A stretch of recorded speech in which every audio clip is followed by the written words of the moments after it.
ஏய் நம்ம சத்யான்னு வந்திருக்காருடி. ஆமா. என்னென்ன விஜய்க்கு பின்னாடி வராங்களா? அந்த மூஞ்சி எவ்வளவு நேரம் தான் பாக்குறது? நான் எக்ஸாம் எழுத போயிட்டு இருக்கேன். விஜயக்கா பாக்கும்போது போட்டு குடுக்குறேன்.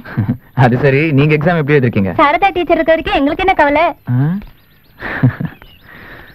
ஏதோ ஒரு லூஸ் நம்மள ஃபாலோ பண்ணுதுன்னு நினைக்கிறேன். இவனுங்களுக்கு வேற வேலை என்ன இருக்கு? ஆமா. என்ன? ஒண்ணு இல்ல, சும்மாதான். சரி, கை கால் கழுவிட்டு வரேன், குடிச்சுக்கோ. சரி. ஏய் சீக்கிரம் வா.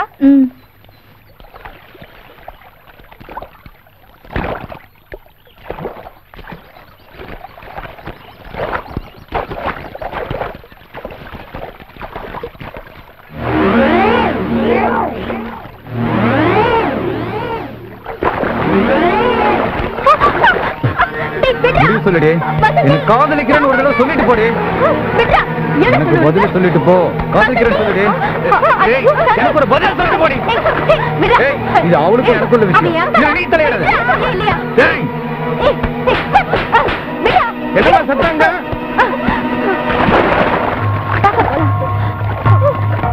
என்னம்மா என்னாச்சு? ஒண்ணு இல்லைங்க, தண்ணி பாம்பு, அதான் பயந்துட்டா. அழாத சாந்தி, சொன்னா கேளு. அழாதன்னு சொல்றேன்ல. வசந்தி, அப்பா கிட்ட சொல்லிட்டாமா? அவன் ரொம்ப ஓவரா போறான். எனக்கு ரொம்ப பயமா இருக்கு. அப்பா கிட்ட சொன்னா அருவாள் எடுத்துட்டு கிளம்பிடுவாரு. அதோட நம்ம 2 பேரும் படிப்பையே நிறுத்திடுவாரு. அவன் அப்பா வேற எம்எல்ஏ, நம்ம அப்பா உள்ள புடிச்சு போட்டுருவாரு. அதுவும் இல்லாம நாளைக்கு பீச்சுக்கு போற பிளான் எல்லாம் வேஸ்டா போயிடும். நாளைக்கு பீச்சுக்குலாம் போயிட்டு வந்துட்டு சாரதா டீச்சர்ட்டையும் சத்யான்ட்டையும் சொல்லி அவனை கண்டிக்க சொல்லலாம். பிளீஸ் அழாத. அழாதக்கா. என்னடா இன்னும் அதே நினைச்சிட்டு இருக்கியா?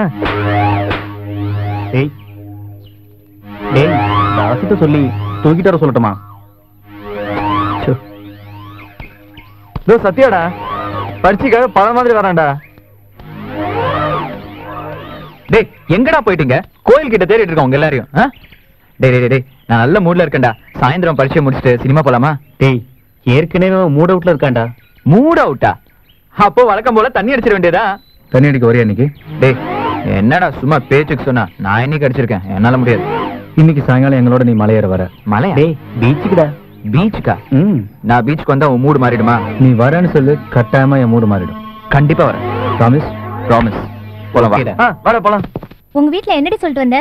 நான் உங்க வீட்டுக்கு போறேன்னு சொல்லிட்டு வந்திருக்கேன். ஐயோ, நான் உங்க வீட்ல விளையாடுறேன்னு சொல்லிட்டு வந்திருக்கேன். நான் எங்க அப்பாட்ட சொல்லிட்டு வந்துட்டேனே, கன்னியாகுமரி தான் போறோம். அடே பாவி, உங்க அப்பா எங்க வீட்டுக்கு வந்து நிக்க போறாரு? அதெல்லாம் எங்க அப்பா ஒண்ணு வர மாட்டாரு. நம்ம அப்பா தான் இருக்குல்ல, எல்லாத்தையும் சமாளிச்சுக்கோ. சரி சரி, இன்னைக்கு ஒரு நாளாவது வீட்டெல்லாம் மறந்துட்டு சுதந்திரமா சந்தோஷமா என்ஜாய் பண்ணுவோம். ஆமா, முதல்ல எங்க போறோம்? எந்த பஸ் வருதோ ஏறிக்குவோம். எங்க நிக்குதோ அங்க இறங்கிக்குவோம்.